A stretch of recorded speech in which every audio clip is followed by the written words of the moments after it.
وفادار ہے علماء دیوبند، اسلام کے غمخوار ہے۔ الحمد لله نحمده ونستعينه ونستغفره ونؤمن به ونتوكل عليه ونعوذ بالله من شرور أنفسنا ومن سيئات أعمالنا، من يهدي الله فلا مضل له ومن يضلل فلا هادي له، ونشهد أن لا إله إلا الله وحده لا شريك له، ونشهد أن سيدنا مولانا محمدا عبده ورسوله الذي أرسله بالحق بشيرا ونذيرا وداعيا إلى الله بإذنه وسراجا منيرا. أما بعد فأعوذ بالله من الشيطان الرجيم، بسم الله الرحمن الرحيم. قل يا أيها الكافرون لا أعبد ما تعبدون ولا أنتم عابدون ما أعبد ولا أنا عابد ما عبدتم ولا أنتم عابدون ما أعبد لكم دينكم ولي دين. وقال الله تعالى في موضع آخر، فلا وربك لا يؤمنون حتى يحكموك فيما شجر بينهم ثم لا يجدوا في أنفسهم حرجا مما قضيت ويسلموا تسليما. وعن أبي هريرة رضي الله تعالى عنه قال قال رسول الله صلى الله عليه وسلم، بادروا بالأعمال فتنة كقطع الليل المظلم، يصبح الرجل مؤمنا ويمسي كافرا ويمسي مؤمنا ويصبح كافرا ويبيع دينه بعرض من الدنيا، وكما قال عليه الصلاة والسلام. رواه المسلم. صدق الله العظيم وصدق رسوله النبي الكريم، ونحن على ذلك لمن الشاهدين والشاكرين، والحمد لله رب العالمين. میرے محترم بزرگ اور دوستو، جیسا کہ شیطان نے وعدہ کر کے آیا ہے اللہ تبارک تعالیٰ سے، فَبِعِزَّتِكَ لَأُغْوِيَنَّهُمْ أَجْمَعِينَ، کہ جب شیطان کو اللہ تعالیٰ آدم علیہ السلام کے سجدہ کے انکار کی وجہ سے راندے درگاہ کیے تو شیطان نے قسم کھا کر کے کہا، فَبِعِزَّتِكَ، اے اللہ آپ کی عزت و جلال کی قسم، جس آدم کی وجہ سے میں برباد ہوا ہوں اور جس آدم کی وجہ سے میں ذلیل ہوا ہوں، لَأُغْوِيَنَّهُمْ أَجْمَعِينَ، اور میں ان کے اولاد کو ضرور بھی ضرور بہکاؤں گا. اور دوسری جگہ کہا ہے لَأَحْتَنِكَنَّ ذُرِّيَّتَهُ، کہ ان کے شیطان کے یہ آدم علیہ السلام کے اولادوں کو میں ایسے بہکاؤں گا اور ایسے ان کے دل و دماغ کے اندر وسوسہ ڈالوں گا کہ جس سے وہ ہمیشہ پریشان رہے گا. یہ شیطان کا وعدہ ہے. خصوصاً زمانہ جس رفتار سے چل رہا ہے اور دجال کے ٹولیوں کی جماعت جو بن رہی ہے، دجال اس امت کا سب سے بڑا فتنہ ہے، اور دجال کے آنے سے پہلے دجال کی جماعت آئے گی. جیسا کہ حدیث میں ہے کہ دجال سے نکلنے سے پہلے اصبہان سے 70,000 یہودی نکلیں گے، وعلیہم الطیالسہ، اور ان کے اوپر ایک خاص قسم کی چادر ہوگی. تو ایسا نہیں کہ ڈائریکٹ دجال نکل کر کے مسلمانوں پر حملہ کرے گا اور مسلمانوں کی ایمان پر حملہ کرے گا، نہیں. اس سے پہلے یہ جتنے یہ سب دنیا کے نقشے ابھی آپ دیکھ رہے ہیں کہ NRC کی شکل میں اور اسی طرح سے طرح طرح کے قانون کے شکنجے میں لیا جا رہا ہے، نعوذ باللہ مقصد یہ ہے کہ لوگ صرف نام کے مسلمان رہیں اور نعوذ باللہ اندر سے وہ ایمان سے ہاتھ دھو بیٹھیں. تو اس وقت ایمان کا بچاؤ اور ایمان کا بچانا یہ وقت کا بڑا چیلنج ہے، اور یہ ہر زمانے کے اندر یہ رہا ہے. یہاں تک کہ حضور کے زمانہ میں جب منافق لوگ ایمان کا لباس پہن کر کے اندر سے کافر ہوتے تھے اور وہ مسلمانوں کے خلاف ریشہ دوانی کرتے تھے، ابھی تو باضابطہ ان لوگوں کو تنخواہیں بڑی بڑی ملتی ہے، پیسے ملتے ہیں، تو یہ لوگ مولانا کا لباس پہن کر کے داڑھی ٹوپی رکھ کر کے نعوذ باللہ جو سیدھے سادے مسلمان ہوتے ہیں وہ یہ سمجھتے ہیں کہ جب یہ مولانا صاحب یہ کر رہے ہیں تو یہ جائز ہوگا، اور جس کی وجہ سے ایمان بھی خطرے میں پڑ جاتا ہے۔ جیسے کہ موجودہ دور میں 22 جنوری کے دن میں جو دیکھا اور لوگوں کی پریشانی کے مولانا نام رکھ لیے ہیں، اور عمر الیاسی نے نعوذ باللہ اس مندر کے افتتاح کے اندر شرکت کیا اور کفریہ بیان دیا کہ تمام مذہب سے بڑھ کر کے انسانیت کا مذہب بڑا ہوتا ہے، یہ صراحتاً قرآن کے خلاف، حدیث کے خلاف، نبی صلی اللہ علیہ وسلم کے زندگی کے میشن کے خلاف ہے۔ تمام لوگ نبوت ملنے سے پہلے حضور صلی اللہ علیہ وسلم کی انسانیت کے قائل تھے، بلکہ تمام کفار حضور صلی اللہ علیہ وسلم کے پاس اپنی امانت رکھواتے تھے اور کہتے تھے صادق الامین کہ روئے زمین میں جتنے بھی انسان بسنے والے ہیں تمام انسانوں میں سب سے بڑے سچے اور امانت دار آپ ہیں۔ سب لوگ یہ کہتے تھے۔ نبوت ملنے سے پہلے انسانیت کے بنا پر حضور صلی اللہ علیہ وسلم سے کوئی دشمنی نہیں رکھتا تھا۔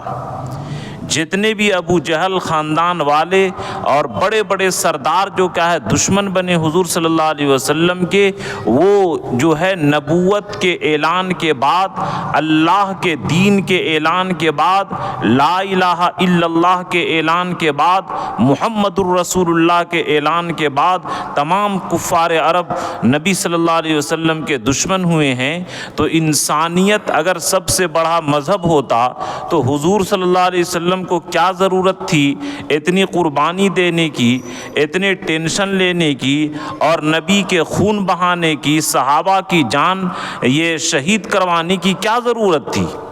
جب سب سے بڑا مذہب انسانیت ہی ہے تو تمام لوگ انسانیت میں حضور صلی اللہ علیہ وسلم کو یہ نبوت سے پہلے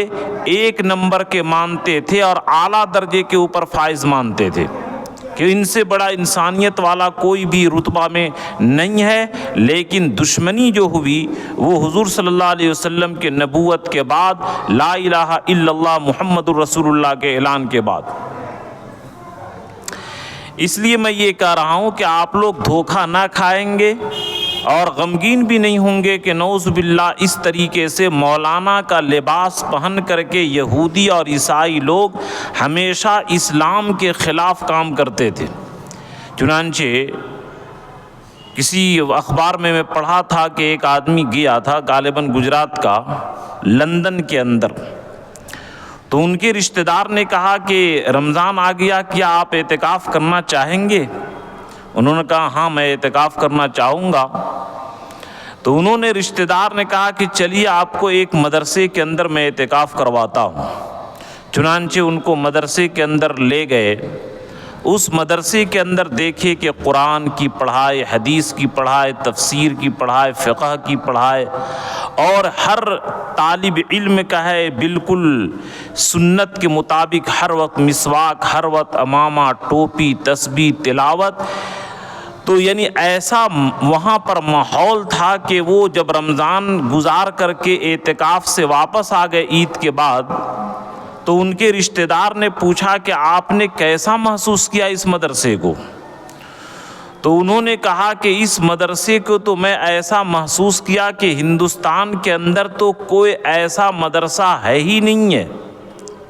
کسی آدمی کو میں دیکھا ہی نہیں ہوں کہ اتنے سنت کا پابند، ایسے تہجد کا پابند، اور ایسے اخلاق والے، ایسے قرآن پڑھنے والے، ایسے حدیث پڑھنے والے میں تو ہندوستان میں کسی مدرسے کو دیکھا ہی نہیں جو اس مدرسے کو دیکھ رہا ہوں۔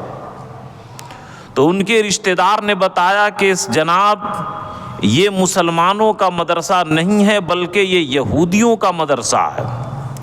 اور یہودیوں کو یہاں یہ ٹریننگ دی جاتی ہے کہ تم لوگ بالکل لباس عالموں جیسا، مسلمانوں جیسا پہننے کی پریکٹس کرو، اور اس کا ٹریننگ دو، مسواک، داڑھی، ٹوپی، امامہ اور قرآن اور حدیث کے اندر، عربی کے اندر عبور اور مہارت حاصل کرو، اور پھر تم لوگ فارغ ہو کر کے نعوذ باللہ کہ یہ کسی بڑے مدرسے کے اندر، کسی بڑے مسجد کے اندر امام بنو اور وہاں اپنا علم کا دھاک جمع کر کے اور لوگوں کے اوپر اپنا اعتماد بحال کر کے پھر نعوذ باللہ دھیرے دھیرے اسلام کے خلاف تم سازش رچو اور اسلام کے خلاف، قرآن کے خلاف اور حدیث کے خلاف تم تحریف کرو، یہ ان کو ٹریننگ دی جاتی ہے۔ یہ لندن کے اندر ایسے مدرسے ہیں۔ تو اس لیے آپ یہ تعجب نہ کریں کہ یہ مولانا کو لباس پہنایا گیا ہے، اندر سے وہ غیر ایمان والا ہوتا ہے اور مولانا کا لباس پہنا کر کے ان کو امت کے سامنے پیش کیا جاتا ہے۔ چنانچہ جو لوگ داستان ایمان فروشوں کی پڑھے ہوں گے،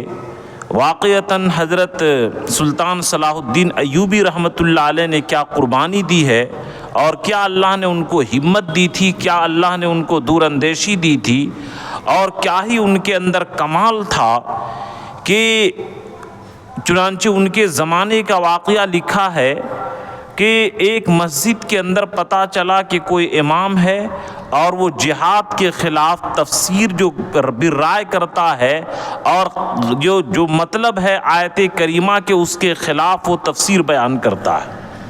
چنانچہ حضرت سلطان صلاح الدین ایوبی رحمۃ اللہ علیہ اپنے 5-6 آدمیوں کے ساتھ، پولیس کے ساتھ وہاں پہنچ گئے۔ جب یہ درس قرآن سے فارغ ہوئے، چونکہ حضرت سلطان صلاح الدین ایوبی رحمۃ اللہ علیہ بڑے عالم بھی تھے، تو انہوں نے دیکھا کہ واقعتاً یہ قرآن کا غلط مطلب بیان کرتا ہے اور لوگ اس کے بڑے معتقد ہیں۔ چنانچہ جب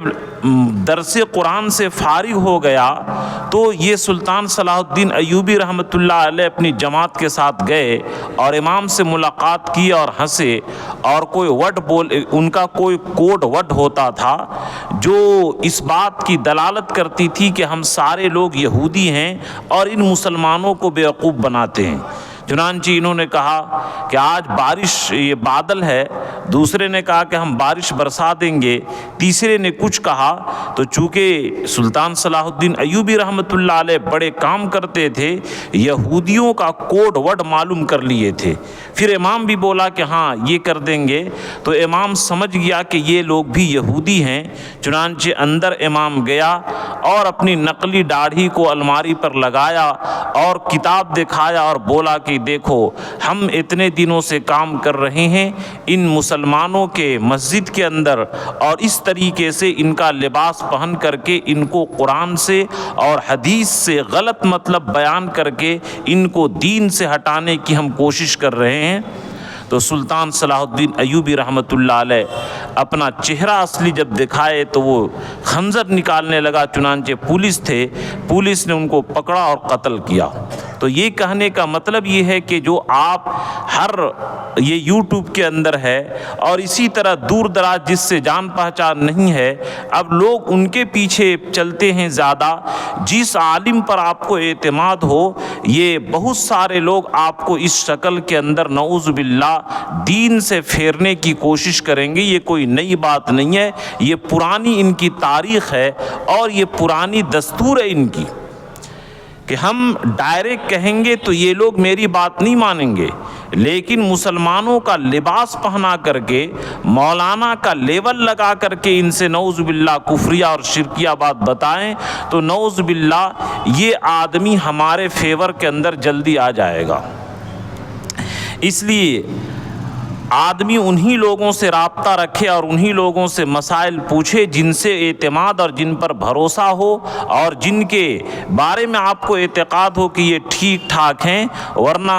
اس طریقے سے جو دور چل رہا ہے نعوذ باللہ کفر کے طرف پھیرنے کی، یہ مکمل کوشش ہے، یہ گھر واپسی NRC، یہ سب کے سب یہی ہے تاکہ اس کے ذریعے نعوذ باللہ مسلمانوں کو ہم ایمان سے پھیر دیں اور مسلمانوں کے کفر کے دلدل میں ہم پھنسا کر کے ان کو بالکل ہم ایمان سے پھیر دے۔ لن ترضى عنك اليهود والنصارى حتى تتبع ملتهم، کہ یہود و نصارہ آپ سے راضی نہیں ہوں گے یہاں تک کہ مکمل آپ ان کی پیروی کریں۔ یعنی مکمل وہ آپ کو دین سے پھیرنا چاہتے ہیں۔ چنانچہ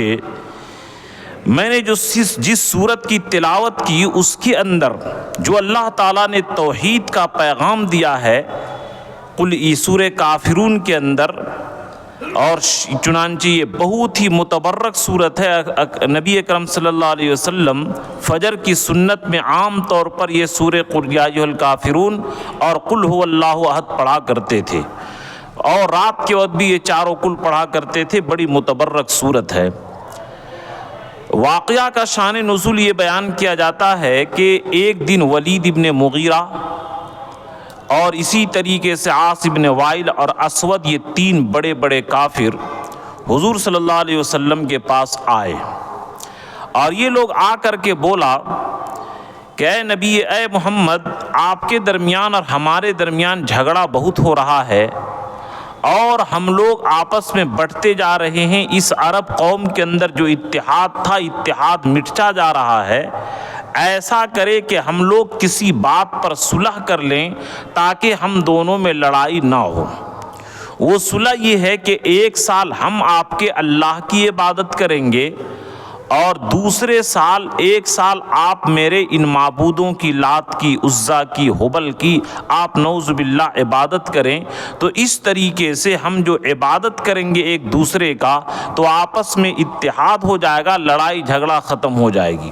ایک شان نزول تو یہ بیان کیا جاتا ہے۔ تو اللہ کے نبی صلی اللہ علیہ وسلم فرمائے کہ ایسا ہرگز نہیں ہو سکتا ہے۔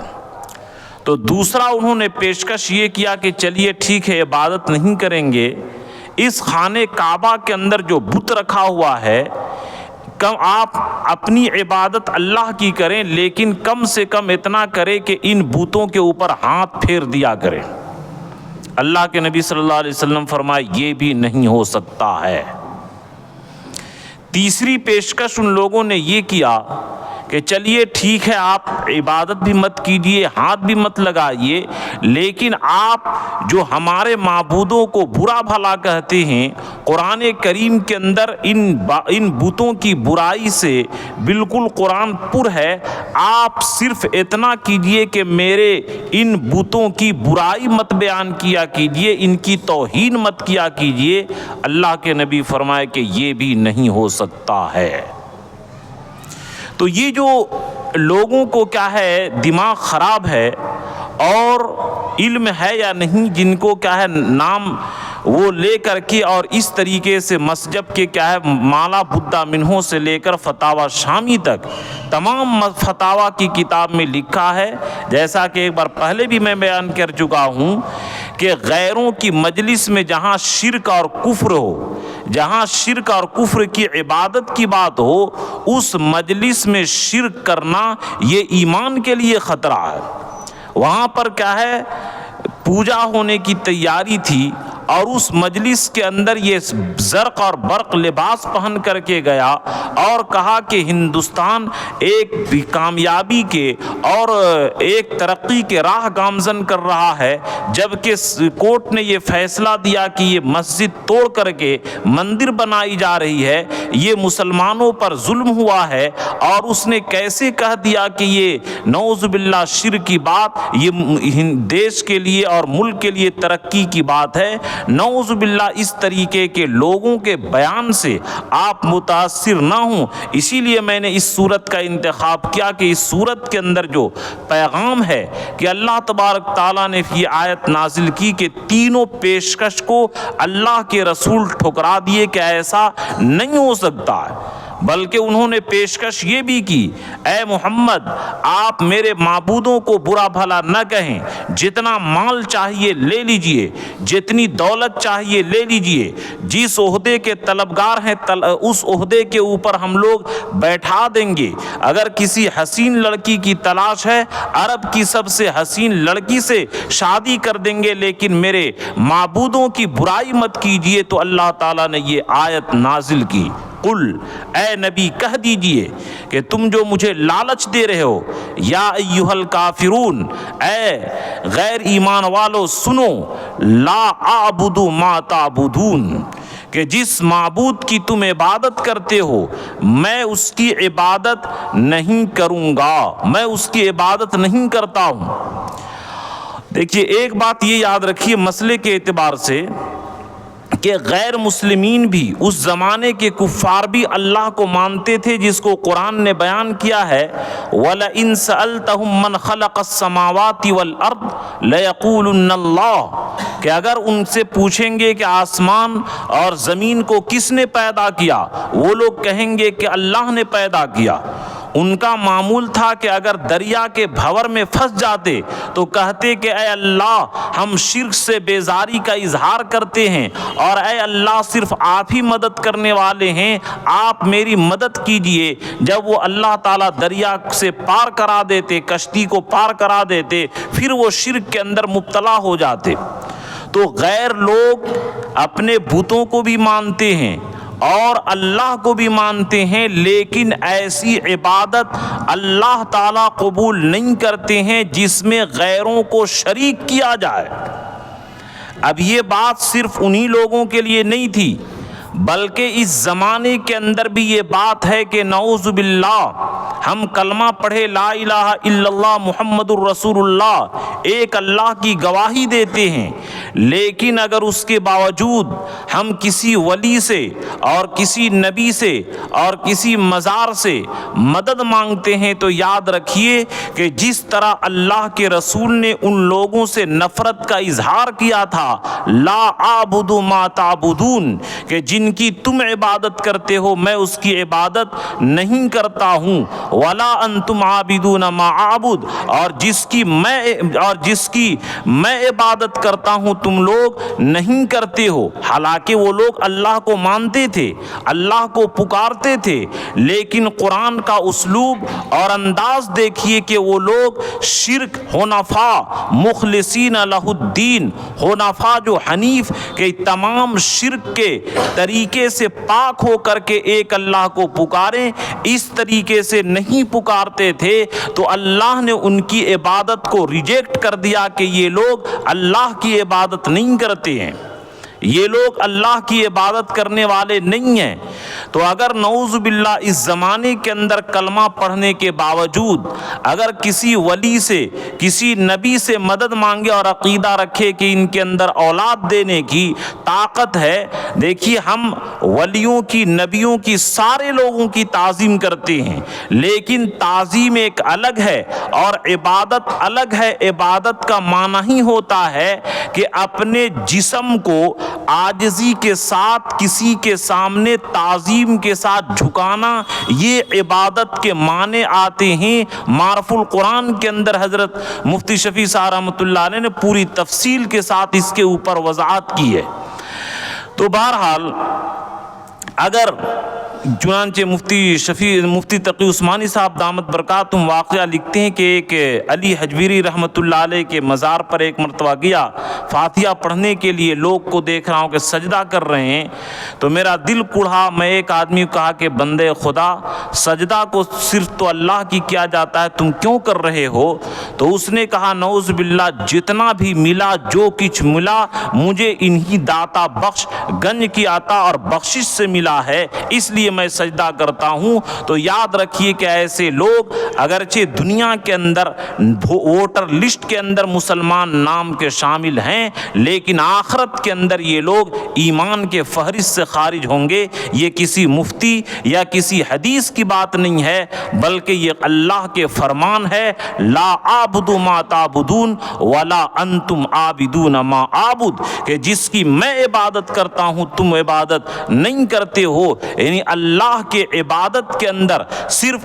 بتوں کو شریک کرنا، دیوی دیوتاؤں کو شرک کرنا، صرف یہی شرک نہیں ہے، بلکہ ولی اور نبی اور کسی بڑے اولیاء اللہ کو شریک کریں، یہ بھی شرک کے اندر داخل ہے۔ اس لیے میرے دوستو رشتہ کرنے میں ایسے لوگوں سے پرہیز کریں جو اس طریقے سے حرکات کرتے ہیں کہ بالکل یہ کفر کے دہانے پر کھڑے رہتے ہیں۔ اگر ان کا عقیدہ یہ ہے کہ جس طرح اللہ کی جس طریقے سے ان غیروں کا عقیدہ تھا، کفار عرب کا عقیدہ تھا کہ خالق اور مالک اللہ کی ذات ہے، لیکن اس نے دیوی اور دیوتا کو اختیار دے رکھا ہے کہ جس کو چاہے اولاد دے، جس کو چاہے رزق دے، جس کے چاہے پریشانی دے، جس کو چاہے آسانی دے۔ جس طریقے سے ان کا عقیدہ تھا، اگر ہم کلمہ پڑھنے کے باوجود ایسا عقیدہ رکھتے ہیں تو یاد رکھیے کہ ہمارا بھی ایمان خطرے میں ہے، اور جس کے یہ قرآن کریم نے صاف رد کر دیا، لا اعبد ما تعبدون، کہ جس کی یہ ولا انتم عابدون ما اعبد، کہ جس کی میں عبادت کرتا ہوں تم اس اللہ کی عبادت نہیں کرتے ہو۔ اس شرک کے عقیدے کے ساتھ اور اس نظریے کے ساتھ تمہاری عبادت قبول نہیں ہے، تمہاری توحید قبول نہیں ہے، تمہاری وحدانیت قبول نہیں ہے۔ اللہ تعالیٰ نے اس کو رد کر دیا ہے۔ اس لیے میرے دوستو قرآن کریم نے جو ہمیں سبق دیا ہے صبغت اللہ، کہ ہم فخر کے ساتھ کہیں کہ ہم نے اللہ کے رنگ کو قبول کیا ہے۔ ومن احسن من اللہ صبغہ، اور اللہ کے رنگ سے زیادہ کس کا رنگ ہو سکتا ہے؟ اور یہ جاہل لوگوں کو کہنا کہ سب سے بڑا دھرم اور سب سے بڑا مذہب یہ انسانیت کا مذہب ہے اور انسانیت کا پاٹ یہ سب سے بڑا مذہب ہے، یہ بالکل قرآن کے خلاف ہے۔ قرآن نے کہا قل یہ ان الدین عند اللہ الاسلام، کہ سب سے بڑا مذہب اور سب سے بڑا دھرم جو ہے وہ اللہ کے نزدیک اسلام ہے۔ ومن یبتغی غیر الاسلام دینا فلن یقبل منہ، اور جو شخص اسلام کے علاوہ دوسرا دین قبول کرے گا وہ ہرگز ہرگز قبول نہیں ہوگا۔ اللہ اکبر، اللہ کی ذات سب سے بڑی ہے۔ لا الہ الا اللہ محمد الرسول اللہ، جو کلمہ جو یہ اس کا تقاضا ہے کہ اللہ کی بڑائی سب سے ہمارے دل کے اندر یہ جم جائے اور اللہ تبارک تعالیٰ کی وحدانیت میرے دل میں آ جائے، اور نبی صلی اللہ علیہ وسلم کے طریقے کی عظمت اور ان کے طریقے میں کامیابی کا عقیدہ بیٹھ جائے، یہ کلمہ کا تقاضا ہے۔ اس کے اوپر عمل ہونا چاہیے، اور اس کی عقیدے کی یہی توحید کا مطلب ہی ہوتا ہے کہ تمام چیزوں سے کٹ کر کے حنفا، بار بار قرآن میں آیا حنفا غیر مشرکین، کہ ہم تمام شرک کے راستے سے کٹ کر کے صرف اللہ کی عبادت کرتے ہیں۔ انی وجہت وجہی للذی، کہ ہم تمام طرف سے چہرے پھیر کر کے صرف اللہ کی طرف اور اللہ کی وحدانیت کو قبول کرتے ہیں۔ اور آگے بھی فرما دیے ولا انا عابد ما عبدتم، یہ تو سنو ابھی کے فیصلہ ہے کہ میں نے تمہارے معبودوں کی عبادت کرتا ہوں، اور تم چاہے مجھے بادشاہت کی لالچ دو یا حسن و جمال کی لالچ دو یا ایک ہاتھ میں سورج اور ایک ہاتھ میں چاند رکھ دو، لیکن یاد رکھو کہ جس طریقے سے ابھی میں تمہارے معبودوں کی عبادت نہیں کر رہا ہوں، قیامت تک میں تمہارے معبودوں کی عبادت نہیں کر سکتا ہوں۔ ولا انتم عابدون ما اعبد، اور اسی طرح تم لوگ بھی نہیں کر سکتے ہو۔ یعنی جو لوگ اسود اور عاص بن وائل اور ولید بن مغیرہ جو آئے تھے، ان کے بارے میں وحی کے ذریعے اللہ کے نبی کو معلوم ہو چکا تھا کہ یہ بدمعاش لوگ ایمان قبول نہیں کریں گے، اس لیے ان کے بارے میں ہے کہ تم لوگ آئندہ بھی اللہ کی عبادت نہیں کرو گے۔ تو میرے دوستو اس صورت کے اندر جو پیغام ہے کہ جس طریقے سے اس زمانے کے اندر غیروں اور کفار عرب کے اللہ کے شرک کے کرنے کے ساتھ وہ اللہ کے بڑائی کا اقرار کرتے تھے، اللہ کو سب سے وہ طاقتور مانتے تھے، لیکن اللہ کے ساتھ شرک کرنے کی وجہ سے اللہ نے کہا کہ یہ لوگ میری عبادت نہیں کرتے ہیں۔ اسی طرح قیامت تک یہ قانون جاری ہے کہ جو اللہ کے ساتھ ذات میں، صفات میں اور ان کی عادات میں، عبادت میں شریک کرے، اللہ اس کو قبول نہیں کرتے ہیں۔ یہ کلمہ کے عقیدے ہم اپنے دل کے اندر مضبوطی کے ساتھ بیٹھائیں، یہ ہمارے لیے ضروری چیز ہے۔ اس صورت کے اندر یہ پیغام ہے کہ اگر غیر ہمیں پیشکش کرے ایسی چیز کی جس کے اندر نعوذ باللہ ایمان کے اوپر زد پڑتا ہو، جس کی وجہ سے ایمان کی سرحد سے نکل کر کے کفر کے حدود میں داخل کر ہونا پڑتا ہو، تو ایسی صلح، ایسی کمپرمائز اور یہ درست نہیں ہے۔ یہ قرآن پاک کا پیغام اس سورت کے اندر موجود ہے جو قیامت تک کے لیے جاری ہے۔ اس بات کو سمجھیں آپ لوگ۔ ہاں رہی یہ بات کہ اگر وہ کفر اور شرک کی بات میں نہ ہو تو یہ قرآن کا پیغام ہے، وَإِن جَنَحُوا لِلسَّلْمِ فَاجْنَحْ لَهَا، کہ اے نبی صلی اللہ علیہ وسلم اگر وہ صلح کے لیے جھکے تو آپ صلح کریں، جیسا کہ مدینہ میں اللہ کے نبی صلی اللہ علیہ وسلم بنی قریظہ، بنو نذیر، اسی طریقے سے بنو قینقاع، ان لوگوں سے صلح کیے تھے، صلح حدیبیہ میں صلح کیے تھے، لیکن وہاں پر اسلام کے اوپر کسی طرح کا آنچ نہیں آیا تھا، شرک کی کسی طریقے کی بات نہیں آئی تھی۔ لیکن جہاں پر کفر اور شرک کی بات آئے وہاں پر صلح کرنا جائز نہیں ہے۔ چنانچہ آپ لوگوں کو واقعہ معلوم ہوگا کہ عبداللہ ابن حذافہ رضی اللہ تعالیٰ عنہ حضرت عمر فاروق رضی اللہ تعالیٰ عنہ کے زمانے میں، خلافت کے زمانے میں امیر بن کر کے ان کو لشکر کے بنا کر کے بھیجا گیا۔ اتفاق سے سوئے اتفاق کے اس جنگ کے اندر مسلمانوں کی شکست اور ہار ہو گئی، جس کی وجہ سے کافی مسلمان قید کیے گئے، اور یہ سردار بھی حضرت عبداللہ ابن حذافہ رضی اللہ تعالیٰ عنہ بھی گرفتار کیے گئے۔ اس عیسائی بادشاہ نے کہا کہ دیکھو، یا یہ مشرک بادشاہ نے کہا کہ دیکھو نعوذ باللہ، تم اللہ کے اور رسول کا انکار کر دو تو ہم تمہاری جان بخش دیں گے۔ انہوں نے کہا کہ ایسا ہرگز نہیں ہو سکتا ہے، تم چاہے جو سزا دو لیکن یہ نہیں ہو سکتا ہے کہ میں اللہ اور رسول کا انکار کروں۔ چنانچہ اس نے بہت ضد کیا اور کہا کہ نہیں مانو گے؟ نہیں۔ اس نے کہا کہ دیکھو کیسی موت دوں گا۔ چنانچہ اس نے آگ جلوایا، کڑاہی میں تیل کھولایا اور ایک مسلمان صحابی کو ڈال دیا، جس کی وجہ سے گوشت الگ ہو گیا اور ہڈی الگ ہو گئی۔ حضرت عبداللہ ابن حذافہ رضی اللہ تعالیٰ رونے لگے تو سوچا اس بادشاہ نے کہ یہ مشرک بادشاہ نے کہ لگتا ہے دل پسج گیا، کمانڈر ہے، اس نے پیشکش بھی کیا کہ اگر تم نعوذ باللہ ایمان سے پھر جاؤ گے تو ہم تم کو اپنا چیف ان کمانڈر بنا دیں گے۔ جب رونے لگے تو انہوں نے کہا کہ میں اس لیے نہیں رو رہا ہوں جان کے خطرے کی وجہ سے،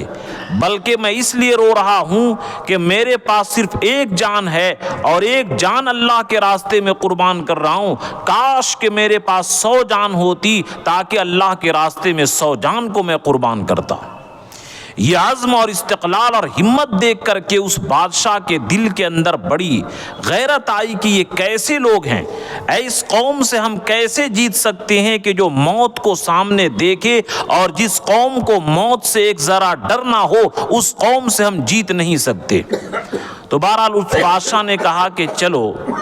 ایک آخری موقع دیتے ہیں کہ چلو تم نبوت کا اور اللہ کی انکار نہیں کرو گے، ہمارا دین قبول نہیں کرو گے، ہمارا تم چیف نہیں بنو گے، تو کم سے کم اتنا کرو کہ میری پیشانی کو بوسہ دے دو، میں تمہاری جان کو چھوڑ دوں گا۔ انہوں نے کہا کہ نہیں، صرف اپنی جان کے لیے تمہاری پیشانی کو میں نہیں چوموں گا، بلکہ تمام میرے ساتھیوں کو چھوڑو گے تب میں چوموں گا۔ تو اس نے کہا کہ ٹھیک ہے چلو میں چھوڑ دوں گا۔ چنانچہ وہ کافر کے بادشاہ کے پیشانی کو بوسہ دیے اور چلے، کیا ہے، تمام مسلمانوں کو لے کر کے چلے۔ یہ خبر جب حضرت عمر فاروق رضی اللہ تعالیٰ عنہ کے معلوم ہوئی تو وہ باہر نکل کر کے عبداللہ ابن حذافہ کے پیشانی کو چومے اور شاباشی دیے کہ تم نے بڑی عقل مندی کا کام کیا۔ حالانکہ مسئلے کے اعتبار سے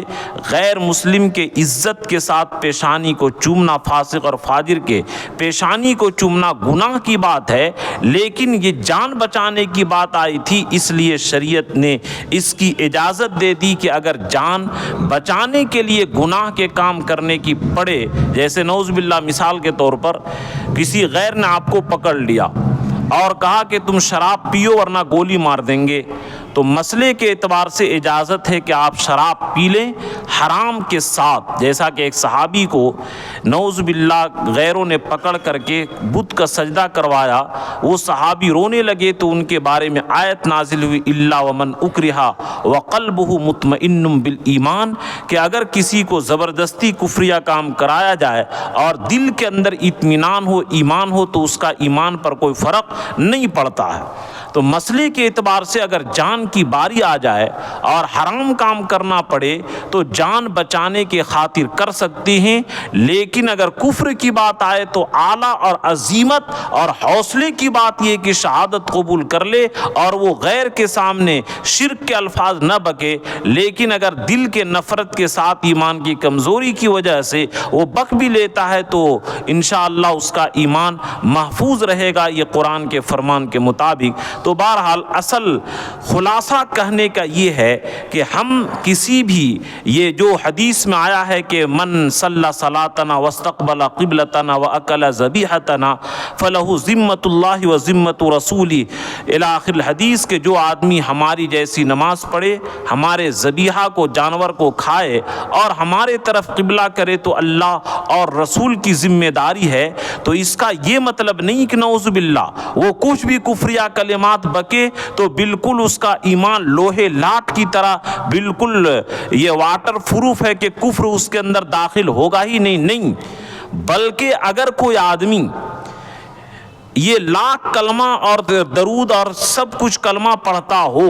لیکن اگر ضروریات دین میں سے کسی کا انکار کر دے اور اگرچہ وہ عبادت کے اندر محنت اور مجاہدہ کرنے والا ہو اور اس طریقے سے شرکیہ اور کفریہ کلمات بکے، اس کی وجہ سے آدمی ایمان سے خارج ہو جائے گا۔ ابھی یہ افسوس کی بات ہے کہ لوگ پیسے کے چکر میں، دولت کی چکر میں لوگ اس طریقے سے سودا کرتے ہیں اور اللہ کے رسول اس کی پیشن گوئی بھی دے چکے ہیں۔ چنانچہ خطبہ میں میں نے جو حدیث پڑھی، چنانچہ یہ حدیث مسلم شریف کے اندر موجود ہے۔ اللہ کے نبی صلی اللہ علیہ وسلم فرمائے بادروا بالاعمال، کہ اے لوگو نیک عمل میں سبقت کرو، جلدی جلدی نیک عمل کرنے کی کوشش کرو، ٹال مٹول نہ کرو۔ آج نعوذ باللہ ہم لوگوں سے مسجدیں جو چھینی جا رہی ہیں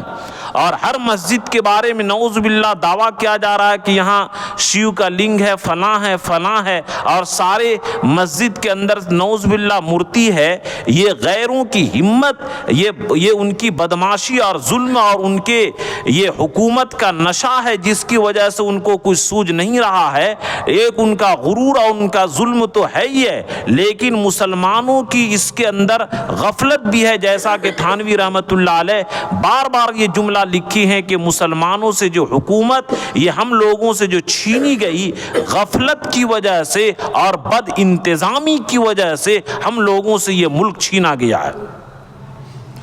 تو بہرحال اللہ کے نبی صلی اللہ علیہ وسلم فرمائے بادروا بالاعمال فتنن، کہ فتنہ آنے سے پہلے تم لوگ نیک عمل کیا کرو قطع اللیل المظلم، اور یہ فتنہ ایسے آئے گا جیسے کہ اندھیری رات میں آتی ہے، کہ جس طرح اندھیری رات ہوتی ہے تو پتہ نہیں چلتا کہ کون سانپ کدھر سے آیا، کون بچھو کدھر سے آیا، کون سا کیڑا کدھر سے آیا، اسی طریقے سے قرب قیامت میں ایسے فتنے آئیں گے پتہ ہی نہیں چلے گا یہ فتنہ کون پھیلایا، یہ فتنہ کس جماعت کی طرف سے آئی۔ اللہ کے نبی فرمائے کہ ایسے وقت آنے سے پہلے تم نیکی کا ذخیرہ جمع کر لو۔ اس وقت لوگوں کی حالت یہ ہوگی یصبح الرجل مؤمنا ویمسی کافرا، کہ صبح کے وقت میں مسلمان ہوگا اور شام ہوتے ہوتے کافر ہو جائے گا۔ وَيُصْبِحُ مُؤْمِنًا وَيُمْسِي كَافِرًا، کہ یمسی مؤمنا وَيُصْبِحُ كَافِرًا، شام کے وقت مومن ہوگا اور صبح ہوتے ہوتے کافر ہو جائے گا۔ وَيَبِيعُ دِينَهُ بِعَرْضٍ مِّنَ الدُّنْيَا، اور اپنے دین کو دنیا کے سامان کے بدلے میں، کہ ہم کو چیف امام بنا دیا گیا، ہم کو پیسہ دیا گیا، نعوذ باللہ، اس طرح اسلام کے خلاف بیان دینا کہ اسلام سے بڑا مذہب انسانیت کا مذہب ہے اور یہ دیش ترقی کر رہا ہے، یہ دنیا کے چلتے اپنے دین کو بیچے گا۔ لیکن ایسے لوگوں سے ہوشیار رہو، اور ایسے لوگوں سے، یہ دجال کے سارے دجال کے ٹولے ہیں، اور دجال کے ٹولہ، یہ دجال ڈائریکٹ نہیں آ جائے گا، بلکہ دجال کے آنے سے پہلے دجالی ٹولہ ان کے لیے زمین ہموار کرے گی۔ ابھی نعوذ باللہ اگر ہم لوگ بک جائیں اور اس طریقے سے دنیاوی منفعت کے چلتے اس طرح اس کے ہاں میں ہاں منائیں اور کہ یہ بڑا اچھا ہے، اور بہت سارے لوگ نعوذ باللہ اس کے کہنے پر چراغ جلائیں، سارے کے سارے توبہ استغفار کریں اور اپنے تجدید ایمان کریں، ان کے لیے خیر نہیں ہے۔ یہ دجال کے آنے سے پہلے ہم لوگ بہہ جائیں گے نعوذ باللہ، تو دجال کے وقت میں کیسے مقابلہ کریں گے؟ جبکہ اللہ کے نبی صلی اللہ علیہ وسلم فرمائے ہیں کہ جب سے دنیا بنی ہے قیامت کے قائم ہونے تک دجال سے بڑا کوئی فتنہ نہیں ہوگا۔ یہ اس کا ٹیلر کے اندر ہم لوگ اس طریقے سے بہک جا رہے ہیں اور ہم لوگ ایمان کا سودا کر ڈالیں گے، یہ بڑے خطرے کی بات ہوگی۔ تو بہرحال آج کی تقریر کا خلاصہ یہ ہے کہ یہ جو حدیث کے اندر کہا گیا کہ کسی بھی مسلمان کو کافر نہ کہو، اور اسی طریقے سے کسی کافر کو مسلمان نہ کہو، یہ بھی قرآن کا فرمان ہے کہ جس طریقے سے لا تقولوا لمن القى الیکم السلام لست مؤمنا، کہ جو آدمی ایمان کے دعویٰ کرے اس کو کافر نہ کہو، اور اسی طریقے سے جو نعوذ باللہ کفر جس سے صادر ہو، یہ علامہ کشمیری رحمۃ اللہ علیہ کتاب لکھے اکفار الملحدین، اس کے اندر بڑی تفصیل کے ساتھ انہوں نے بحث کیا ہے کہ یہ جو استقبیہ کے ہمارے جیسا نماز پڑھے اور یہ اہل قبلہ میں سے ہو، تو اس کا مطلب یہ نہیں کہ اس کے کفر اثر نہیں کرے گا، بلکہ اہل قبلہ میں سے ہو کر اگر وہ کفریہ کلمات بکتا ہے اور کفریہ کام کرتا ہے تو اس کا ایمان خطرے میں پڑ جائے گا۔ ولو کان مجتہدم بالطاعات، اگرچہ وہ عبادت کے اندر کیوں محنت نہ کرتا ہو۔ اس لیے میرے دوستو آج کی تقریر کا پیغام اصل یہ ہے کہ یہ زمانہ بڑا امتحان کا وقت ہو رہا ہے اور یہ چھٹائی کا وقت آ رہا ہے، جیسا کہ یہ حدیث کئی بار میں بیان کر چکا ہوں کہ اللہ کے رسول فرمائے کہ کیف تہلک امہ، یہ امت ہلاک نہیں ہو سکتی ہے، انا اولھا، میں اس امت کا پہلا ہوں، والمسیح آخرھا، اور حضرت عیسیٰ علیہ السلام اس امت کے اخیر ہوں گے، والمہدی وسطھا، اور امام مہدی اس امت کے بیچ میں ہوں گے۔ یہ امت ہلاک اور برباد نہیں ہو سکتی ہے، ولیکن بینہما فیج آوج، لیکن ایک جماعت ٹیڑھی ہوگی، لیسو منا، جو نہ ہم سے ہوں گے، ولا انا منہ، اور نہ میں ان لوگوں سے تعلق رکھنے والا ہوں گا۔ یہ ٹیڑھی جماعت، گمراہ کرنے والی جماعت ہمیشہ پیدا ہوگی۔ ایسے لوگوں سے ہوشیار رہیے، اپنے علاقے کے علماء سے آپ رابطہ میں رہیں، اپنے دین کی اور سلامتی کی حفاظت کی دعا بھی کریں، ان کے اسباب بھی اختیار کریں۔ اللہ تعالیٰ دنیا کے تمام مسلمانوں کو تمام طرح کے شرک اور کفر سے